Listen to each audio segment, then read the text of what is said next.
Welcome to Make Your Mark podcast, where guests share their experiences, insights, and tactics to help you accelerate your business. So building, scaling, and monetizing your business is made easier. And I will be your host, Suthar.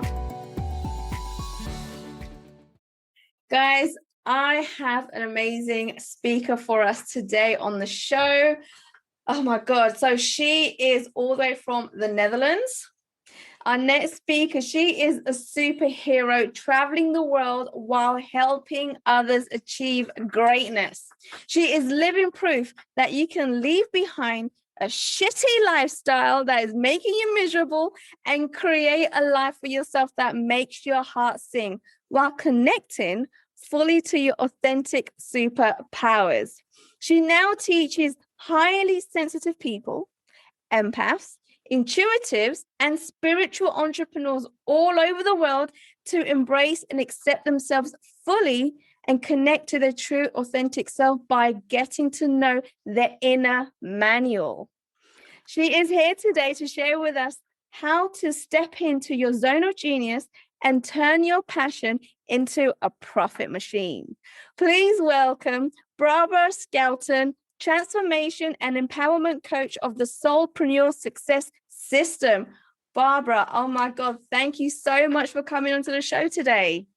Oh, you are so welcome, Kay. I loved your intro and I love being here. I'm looking forward to our talk today. Definitely. Now, we did have a pre-chat before this, and the things that you told me and the transformations you're creating for people was out of this world. And I was like, oh my goodness. I was like, the first paragraph that she mentioned, I was like, Barbera, you have to be on my show. You got to come on. So thank you for coming on today. And we are going to be giving a lot of information to our audience today. I know we've got loads of nuggets to give to people. But before we jump into all of that, I would love for you to tell our audience today a little bit of your background and how you decided to start this particular business. Yes, I would love to share that because I think it's an important story for people who resonate with it. So when I was growing up, I got picked on and bullied a lot in school. And I often got told by my parents and my teachers that I was just too sensitive. They told me things like, don't take everything so seriously. You need to grow a thicker skin. Don't take everything so personal, or you really need to learn how to let things go. Wow. And in hearing those words, I create this story for myself that I am not good enough the way that I am, and that there is something wrong with me, that I'm weird or strange. And in that moment, I decided to suppress my sensitivity and to survive through my powers of reasoning, to prove that I could be a normal person just like everybody else, because I wanted to be accepted. I wanted to get their approval. I wanted to get their love. Right. So I forced myself to be big and strong and to show a brave face to the outside world and to do what I thought was expected of me. Right. And if you then fast forward to when I'm 32 years old, and I'm working as the project manager in an IT company. And a little bit of background, the IT company is struggling. And as a result, I'm under a lot of pressure to make this project succeed. It was like a make or break project. So, no pressure. And the customer is being difficult. My boss is not giving me the support that I need. And my team is counting on me. And I feel responsible for them, but I don't have any power to actually change things. And the whole project, it's just not running smoothly. So I'm under a tremendous lot of stress and pressure.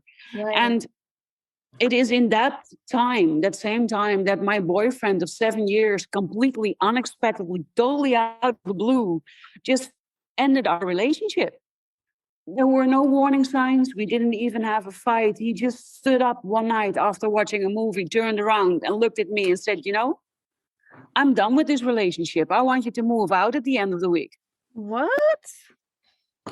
My response, I was shocked and flabbergasted, and I didn't know how to respond. But that was just the final straw, the proverbial last drop in the bucket. And Consequently, I just end up in a severe burnout and I totally lose contact with myself. I felt like my reasoning was all the way over here and my feelings all the way over there. And they were no longer in touch and definitely not communicating with each other anymore. And being able to think things through intellectually was no problem at all. But when it came to my feelings, I couldn't keep up anymore. All of a sudden, I had all these emotions that I didn't know how to handle, and I couldn't stop crying. And I was so tired. And all I could think was, why is this happening to me? I work so hard and I'm a good person. I don't understand. And I felt like a failure, like I had failed my boss, my coworkers, myself, and I was a mess. And it's in that time when I was talking with my boss, actually, that he tells me, yeah, but you are an HSP because my wife is an HSP and you're exactly the same. And then he moved on with his talk. And at first, I didn't really know how to respond to that. I thought, are you calling me a name because you're disappointed in me or something? I didn't even know if I had to be offended because I didn't know what he meant with HSP. And you know what? I just want you to just explain, what does HSP mean to the audience? Because there's probably a lot of people out there that doesn't know what that means. Yeah, exactly. So that's my thoughts. Exactly. I remembered what the term was, and I went to my workstation and I decided to Google it. And it turned out HSP stood for highly sensitive person. And then I started to read about high sensitivity and what it means to be a highly sensitive person. Right. And it felt like I was coming home to myself. All of a sudden, all these things about myself that I didn't understand made sense. And I recognized so much in every story of every highly sensitive person that I read. And for the first time in my life, I realized I'm not weird and I'm not strange. And there's definitely nothing wrong with me. There are more people out there like me. Right. And this process catapulted me into a journey of self-discovery, discovering who I am, what is actually important to me, what do I stand for, what am I passionate about, and how do I want my future to look. And that is how I actually started my first business, because I realized that the way into a burnout for a highly sensitive person was completely different than for a non-highly sensitive person. Apparently, there are people who can end up in a burnout without having seen any signs, warning signs. They are like, how did this happen all of a sudden? And I felt it coming. I signaled it to my boss. I kept saying it's going wrong and it's too much stress and I cannot handle it. And they kept saying, oh, that's not good. We're going to do something about it. Yeah. But they just never did. And I wasn't prepared for that part. No. I didn't know how to handle that. In hindsight, I should have called in sick. But I had been taught that you only call in sick when you cannot get out of your bed anymore. Right.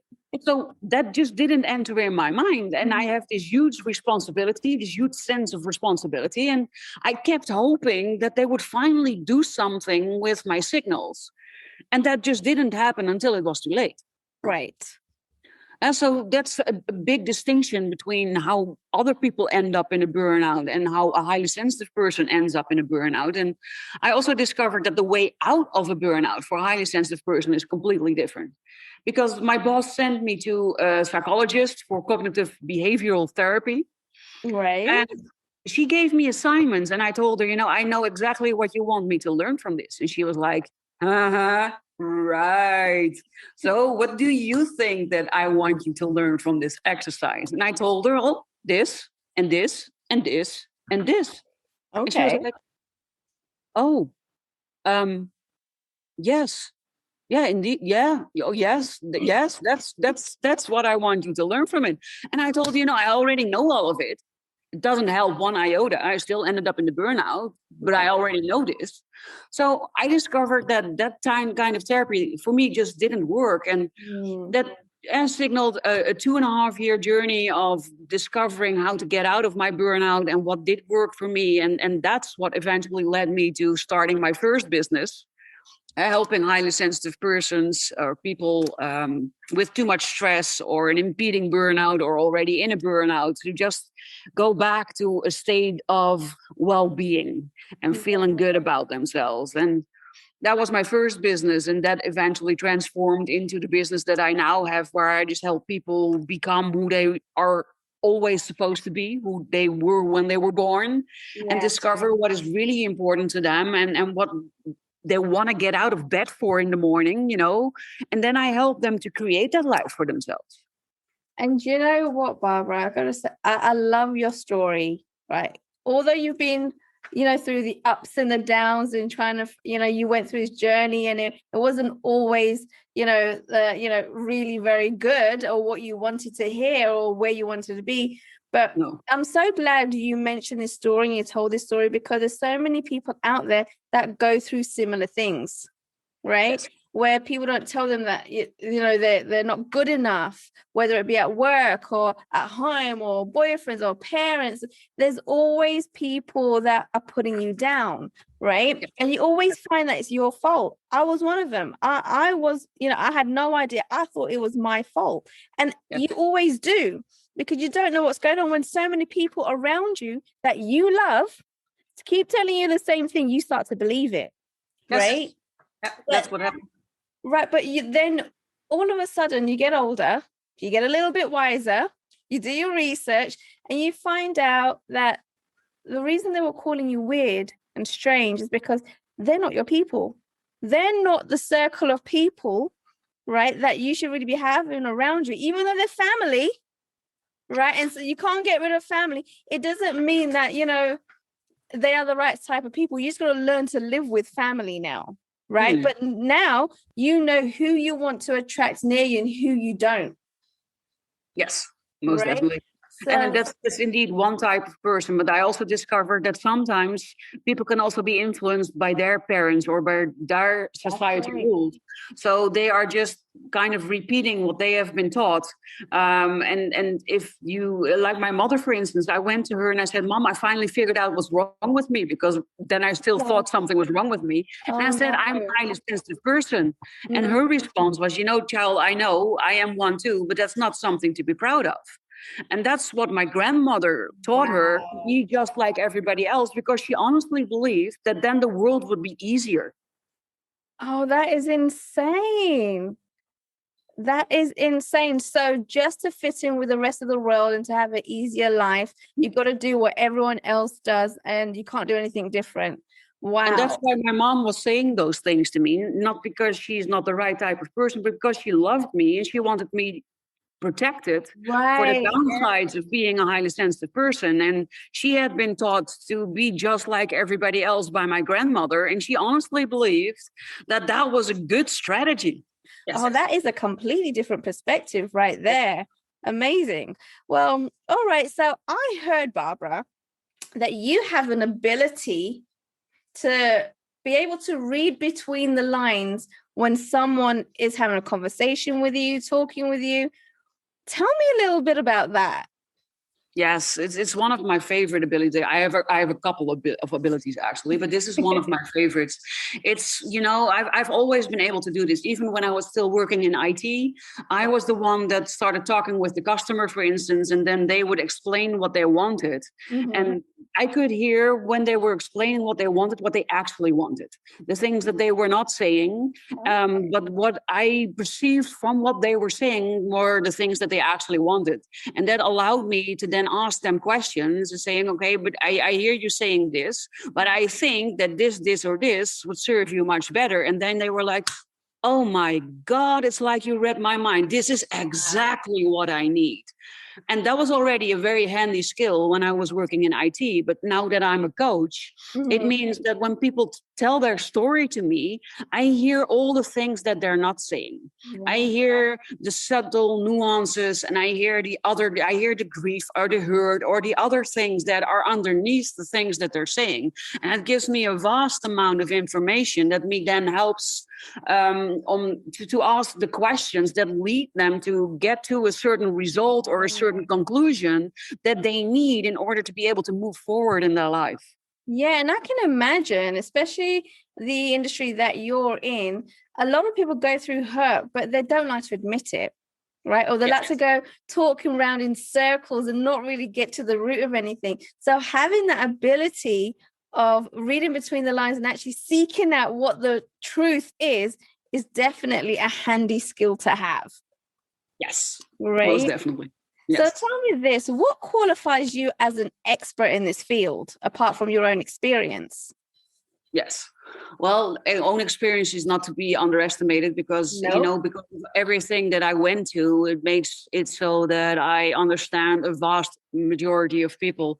And that's the interesting thing about what you do. Everybody that comes, I have things in common with everybody, but everybody's story is different and every person is different, even though we might all be highly sensitive or empathic or intuitive. And so that's just really wonderful. But besides that, I studied a lot about the human body and the human mind. I did studies like Ayurveda. I am also an acupuncturist. I did acupressure. I am an emotional freedom technique practitioner so that I can help people overcome limiting beliefs. But I'm also an energy healer. So I did my Reiki 1 and 2. I did soul body fusion. I did reconnection. I did various courses in coaching techniques and using nature as a second coach, for instance, but I also did NLP and, I access bars is one of the things that I've done. So I like to have a lot of tools in my toolbox because then I am flexible. I don't think one size fits all. I think everybody is a beautiful, unique person. And because of all these different experiences, I am able to see who you are and what you need, reading between the lines, what it is that you actually need. And then I can take the tools from my toolbox that would fit you the best and give you an experience that's mainly suited to you and who you are to give you the best possible results at the end of our time together. I love that because that means that you can custom make different strategies to suit each individual person by pulling out certain things from your different toolbox, like you said. And you know what? A lot of people say to me that they're good at one thing, they should stick to one thing. They shouldn't really jump into different areas. But as human beings, we're going to have other interests, right? And there's going to be other interests that spiral from one thing. And the fact that you've gone in there and you've researched and you've tried out different things in your area is actually, I think, amazing because you can now custom make certain strategies for different individuals now, So it's not one size fits all.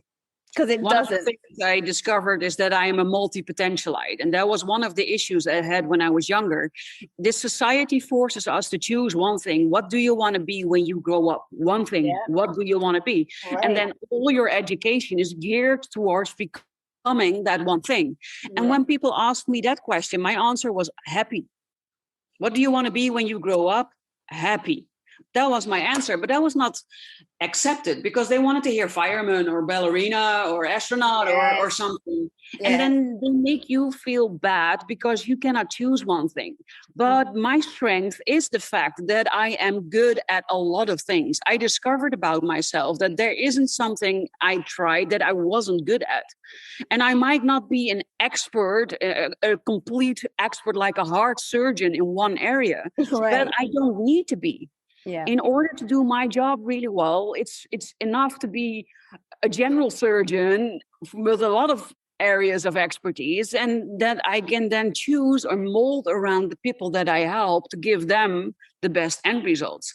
And it's time that people heard that being a multipotentialite is a strength and is a beautiful thing, and that if you have various interests and that you are all good at, that is your strength, and not just focusing on one thing that seems to be a popular thing in our society. And it's so funny that you said that you want to be happy when you grow up, right? Because when I was asked the question, what do I want to be when I grow up? It was, I want to be rich. Right? That was my answer. And it's okay not to have it all planned out, to have it all figured out, because that's what the journey of the life you're on is for, is to find out who you actually are and finding out what you're passionate about.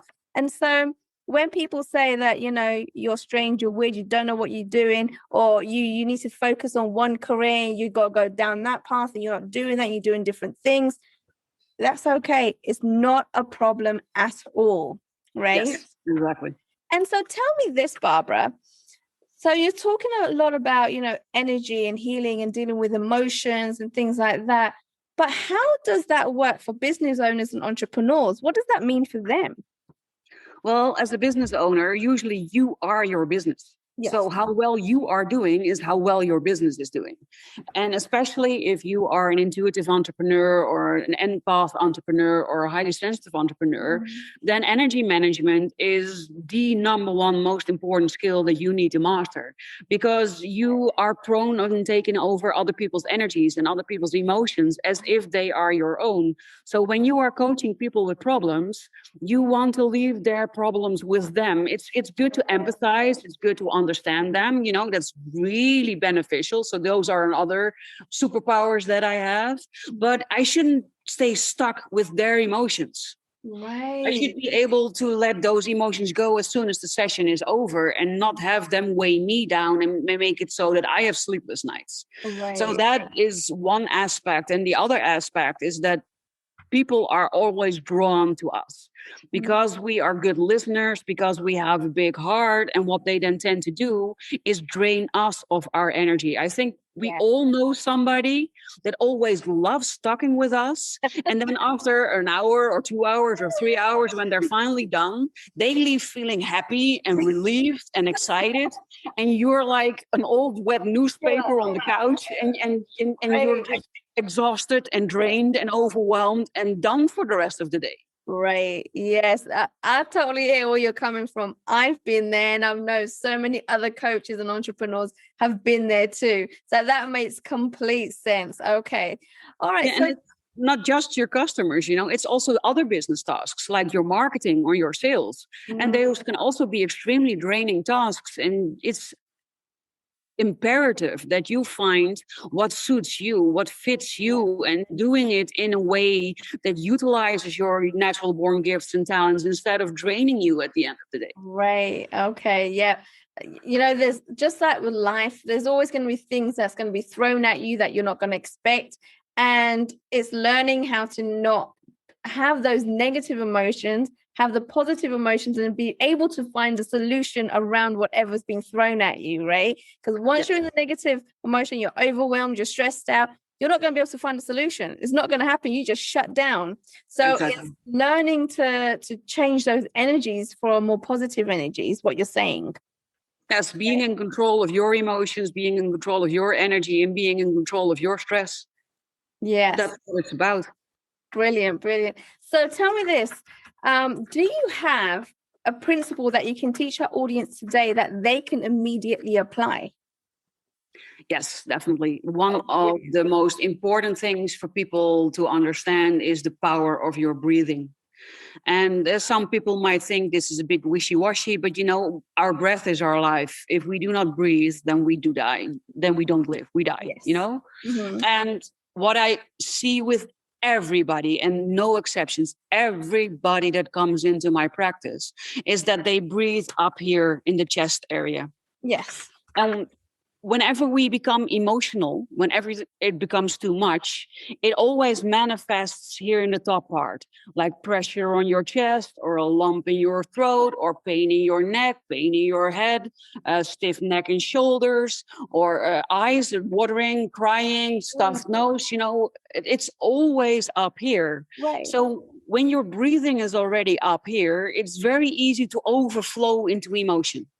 Wait, hold on a second though. But we're meant to breathe up here. This is where our lungs are. We get told to breathe from our lungs all the time. No, we are meant to breathe from our belly. So we use the lungs to drive the breath into the belly. And then our belly needs to extend whenever we breathe in. And whenever we breathe out, the belly needs to go in. And then the breath comes out through the lungs and out of the mouth or the nose. So we need to breathe deeper, because your power core, where you operate from, where you also can feel your limits and where you can feel how tired you are, that is located in your belly, around your navel. Some say a little bit above, some say a little bit below, but around that area. And if you breathe in towards that area, towards your belly, then you literally control, you connect with your breath to your power center.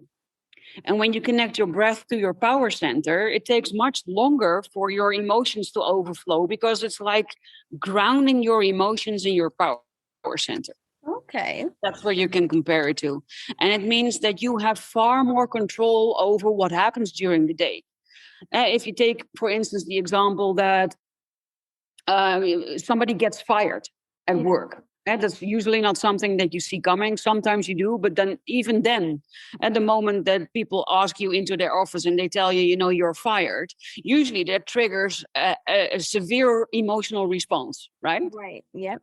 And the moment that we are breathing from our belly, we feel it, but we are able to think, oh, and then breathe some more and then control how we respond to it.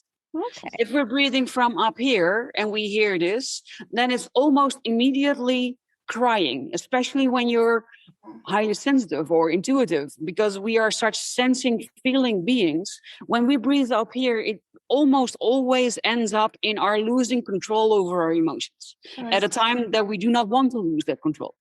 So we all need to learn how to breathe through our stomachs and not from our lungs, basically. Yes. To use both. That's what we get told. Breathe in for your lungs, breathe out for your, we get told that all the time. So that is interesting that we have been breathing all our life and we've been doing it completely wrong. Well, you always use your lungs when you're breathing. You just have to push the breath deeper into the body so that it also reaches your belly. Okay, gotcha. So do you have any recent success stories of your clients that you've had that you can share with us today? Yes, definitely. I have multiple. One of my favorite stories is from a woman that came to me, and she was on the verge of no longer wanting to live. She loved her husband, but that was about the only positive thing she could name about her life. She didn't really have any friends. She was miserable in her job. She was miserable with her coworkers. And she thought, if this really is all there is to life, then I'm not sure I want to live it anymore. Yeah. And that was profound. And she told me, you are my last hope. And she had found my website and she resonated with my story and with my information on the website. And she thought, I'm going to make an appointment with you because I don't know what to do anymore. And I don't really want to take my life, but I also don't want to keep on living the way I am living right now. And I'm stuck. I'm trapped. I'm miserable and help, basically. That was her story. And well, that got me in the hard area. She was such a wonderful person, but she didn't see how wonderful she was. And she let all these outside circumstances dictate how she felt about herself and how she saw herself. And that was a big part in how she was so miserable. And she hired me. We had a good connection and we started working together. And I'll never forget that I was meeting her for the third time. And she came up to me with this huge smile. And she was like, oh, I could hardly wait for our session because I need to tell you something. And you are the only one that will understand and the only one I can share it with. So I've been just impatiently waiting to see you today. And I felt like, wow. And she said, oh yeah, I want to tell you. And I said, I become excited as well, So I said, tell me, I want to know. And she said, you'll never guess what I did this week. I said, of course not, but tell me because I'm dying here, I need to know this. And she said, I wore 2 different colored socks to work, the entire work. And I thought, fuck it. And I loved every moment of it. And I felt so powerful. I thought, no way. How amazing is that? I thought, wow. And then you need to know this was a gray mouse type of person that didn't draw any attention to herself, that was always on the background, always very correct. And she wore a blue sock and a red sock and then a green sock and an orange sock and every day 2 different colored socks. And that was her form of inner rebellion, letting out inner child. And it was so beautiful to see her light up like that. Yeah. And she said, but that's not all. That's not all. Do you want to know what else I did? And I said, of course, Yeah. you need to tell me. And she said, this was in the fall or in the autumn for you other English speaker people. and in the fall, and there were leaves everywhere. And she said, we went into the forest, my husband and me, and we went for a walk. And I kicked every leaf I could find. Every leaf. I went crazy. I went wild. I just completely let myself go, and I kicked every leaf in the whole damn forest, and I loved every second of it.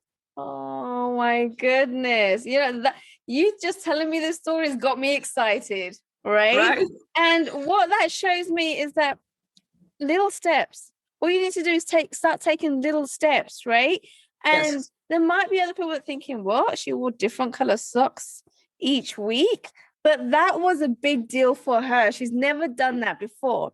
And kicking leaves, again, other people might be thinking, oh, I kick leaves all the time. But again, if this is not what you normally do, and you are an introvert and you don't want to cause attention, this is a huge deal, right? It was profound, just earth-shattering. Right. And it's taking those steps forward, right? And, doing more and more things like that, that will allow you to kind of open up, change your perspective, change your ways. And all of a sudden, life becomes a lot more brighter. Yes. Right? A lot more fun. Yes, exactly. And a lot more worth living. Right. And that's what you did for her. And I can see that you're excited. You may be excited. I was like, oh my God, I want to know more. Right. That's amazing. In such a short time, she went from wanting to no longer live to acting and being so enthusiastic as would be a little girl, Right. And that huge difference in such a short time. You brought out her inner child. And she needed that. Perfect. Yes. Barbara, if people want to get to know you more, if they want to reach out to you or even receive some free content from you, where can they go? Well, they can find me on most social medias or almost all social medias, big social medias under HSP Coach Barbara. That's also my website, HSP Coach Barbara with an E. So BARBERA.com. So that's where they can go. I have written a lot of blogs that you can find on my webpage. I have a YouTube channel where I answer a lot of questions from everybody. So if your question is not there, just email me your question and your question will be next week's video. Perfect. That's where you can already get a lot of information. Also can see how I am and how I coach. I also have a podcast called Being 100% Yourself with Barbara, where I share a lot of other wisdom. And I have a gift actually for everybody. Besides being able to book a free call with me, if you feel that you're resonating and you just want to explore if we have a good click and if and what I could do for you, then just book the free call that you can book through my website. But I also have written an ebook that I call Roadmap to Living a Life You Love. And at this moment, you can download it for free from my website. So either just go to the main website and you will see it in the header, or you put /roadmap behind it and you'll go directly to the page for the ebook. And that's my gift to everybody listening here today. Awesome. Thank you so much, Barbara. You know what? We all love free gifts. And if anybody feels like they're stuck, that they're not living life to the fullest, something is missing, go to Barbara's website. Go and check out those gifts that she has on there for us. Make sure you book a strategy call with her as well. Have a conversation with her. I'm sure she's going to be able to change your world impactfully in just a short time that you have a conversation with her. Go and do it. Go and find her. Go and chase her up. Go and send her an email, whatever it is that you can, because you shouldn't be feeling like that. If you're feeling like this, you're living in misery, let's change it and let Barbara help you do that as well. Thank you for coming on the show, Barbara. It was amazing to have you. Oh, I just want to let everyone know the links that Barbara's mentioned, they're all going to be in the show notes. So if you missed it while she was saying it out on the video, on this podcast, they will be down below for sure. Again, thanks for coming onto the show, Barbara. It was amazing to have you here. Oh, I loved being here, Kay. So thank you so much for the opportunity and the invite. And well, everybody, I hope that you resonated with my story and that you either know somebody or that it did something for you. And I wish you all a lovely rest of your day. Awesome. Thank you so much, Barbara. Thanks for listening to Make Your Mark podcast at www.makeyourmarkpodcast.com. Make sure you hit that subscribe button so you get this and every other episode that comes out. We have lots of great stuff coming, so make sure you hit subscribe so you don't miss it. And thank you in advance for all the reviews and comments. I appreciate it so much, and I look forward to serving you in next week's episode.